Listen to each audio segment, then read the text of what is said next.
Hi, I'm Nina, the community paramedic for Columbia River Fire and Rescue, and today I'm going to read to you the story of Ferdinand.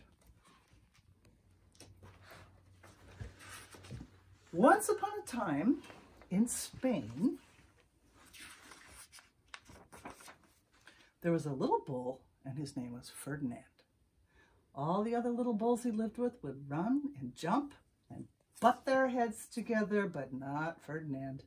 He liked to sit just quietly and smell the flowers. He had a favorite spot out in the pasture under a cork tree. It was his favorite tree, and he would sit in its shade all day and smell the flowers. Sometimes his mother, who was a cow, would worry about him. She was afraid he would be lonesome all by himself. "Why don't you run and play with the other little bulls and skip and butt your head?" she would say. But Ferdinand would shake his head. "I like it better here where I can just sit quietly and smell the flowers." His mother saw that he was not lonesome, and because she was an understanding mother, even though she was a cow, she just let him sit there and be happy. As the years went by, Ferdinand grew and grew until he was very big and strong, and they marked his progress on the cork tree. All the other bulls who had grown up with him in the same pasture would fight each other all day. They would butt each other and stick each other with their horns. What they wanted most of all was to be picked to fight at the bullfights in Madrid. But not Ferdinand.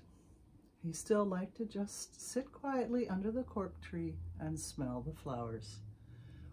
One day, 5 men came in very funny hats to pick the biggest, fastest, roughest bull to fight in the bullfights in Madrid. All the other bulls ran around snorting and butting, leaping and jumping, so the men would think that they were very, very strong and fierce and pick them. Ferdinand knew that they wouldn't pick him, and he didn't care. So he went out to his favorite cork tree to sit down. Uh-oh. He didn't look where he was sitting, and instead of sitting on the nice cool grass in the shade, he sat on a bumblebee. Well, if you were a bumblebee and a bull sat on you, what would you do? You would sting him. And that is just what this bee did to Ferdinand. Wow, did it hurt? Ferdinand jumped up with a snort. He ran around puffing and snorting, butting and pawing the ground as if he were crazy. The 5 men saw him and they shouted with joy. Here was the largest and fiercest bull of all, just the one for the bullfights in Madrid. So they took him away for the bullfight day in a cart. What a day it was. Flags were flying, bands were playing, and all the lovely ladies had flowers in their hair. They had a parade into the bull ring. First came the banderillas with long, sharp pins with ribbons on them to stick in the bull and make him mad. Next came the picadores, who rode skinny horses, and they all had long spears to stick in the bull and make him madder. Then came the matador, the proudest of all. He thought he was very handsome and bowed to the ladies. He had a red cape and a sword and was supposed to stick the bull last of all. Then came the bull, and you know who that was, don't you? Ferdinand. We should take a picture of Ferdinand coming out of the gate.